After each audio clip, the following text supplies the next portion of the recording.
થોડા દિવસ અગાઉ ઝઘડિયા જીઆઈડીસીમાં મેટ્રોપોલિન કંપનીમાં બોઇલર બ્લાસ્ટ થયું હતું। આ મામલે દાઝી ગયેલા મૃતકોને ન્યાય અપાવવા ધારાસભ્ય ચૈતર વસાવા અને સાથીદારો પહોંચ્યા હતા, ત્યારે ત્યાં ચકમકના દ્રશ્યો સર્જાયા હતા। ત્યારબાદ આમ આદમી પાર્ટીના ધારાસભ્ય ચૈતર વસાવા સહિત જિલ્લા પ્રમુખ સામે એફઆઈઆર નોંધવામાં આવી હતી અને આ મુદ્દે હવે આમ આદમી પાર્ટીમાં રોષ જોવા મળી રહ્યો છે। આજે આમ આદમી પાર્ટી દ્વારા ભરૂચ જિલ્લા કલેક્ટર કચેરી ખાતે આવેદનપત્ર આપવામાં આવ્યું હતું, દેખાવ કરવામાં આવ્યો હતો અને જો ખોટી ફરિયાદોને પરત નહીં ખેંચવામાં આવે તો ઉગ્ર આંદોલન કરવાની ચીમકી ઉચ્ચારવામાં આવી છે।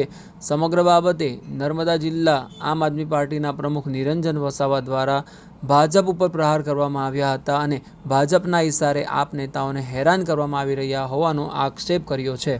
ડેડિયાપાડાના ધારાસભ્ય શ્રી ચૈતરભાઈ વસાવા હોય કે ભરૂચ જિલ્લાના પ્રમુખ શ્રી પિયુષભાઈ પટેલ, રજનીભાઈ વસાવા તેમજ સર્જનભાઈ અને અન્ય 14 થી 15 જેટલા લોકો પર આ ભરૂચ પોલીસ દ્વારા ખોટી એફઆઈઆર કરવામાં આવી છે।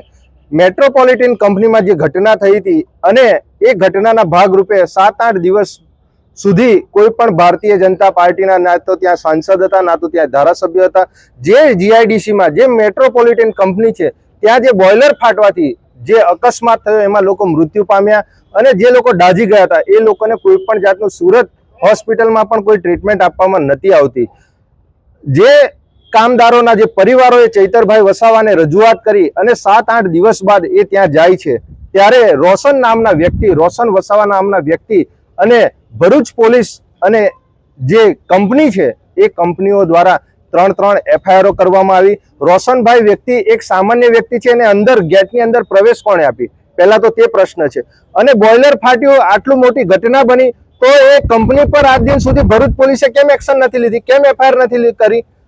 ચૈતરભાઈ એ ન્યાય અપાવવા માટે ત્યાં ગયા હતા પણ ચૈતરભાઈને વ્યક્તિગત ટાર્ગેટ કરી, એમની ટીમને વ્યક્તિગત ટાર્ગેટ કરી અમારો અવાજ દબાવવાનો પ્રયત્ન કરે છે, અમને ડરાવવા ધમકાવવામાં આવે છે, અમને ટાર્ગેટ કરવામાં આવે છે। એના લીધે જ આ ભરૂચમાં જે જીઆઈડીસીમાં જે ઘટના બની છે એમાં 3 એફઆઈઆરો થઈ છે। આ લોકો એકદમ નિર્દોષ છે। કેમ રોશન વસાવા પર હજુ સુધી એફઆઈઆર નથી થતી, કેમ કંપની પર એફઆઈઆર નથી થતી? એટલે આ ભાજપ દ્વારા આ એક ષડયંત્ર બનાવી અને આ આખું એ કરેલું છે। ચૈતરભાઈને એક બીજા પણ ગુનામાં આ લોકોએ ત્યાં બરોડા સેન્ટ્રલ જેલમાં એમને મૂક્યા છે, એમને 7 વર્ષની સજા છે।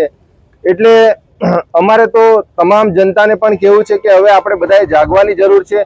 ચૈતરભાઈ જેવા જે વ્યક્તિઓ અને જે આ પિયુષભાઈ જેવા એ સમાજમાં અને દરેક વિસ્તારોમાં ખૂબ ઓછા લોકો છે। આમ આદમી પાર્ટીના જે કાર્યકર્તાઓ અવાજ ઉઠાવે છે દરેક સમાજનો, ત્યાં આ ભારતીય જનતા પાર્ટી દ્વારા ખોટા કેસો કરી, ખોટા એફઆઈઆરો કરી અને એમને ડરાવવા ધમકાવવાનો પ્રયત્ન કરે છે।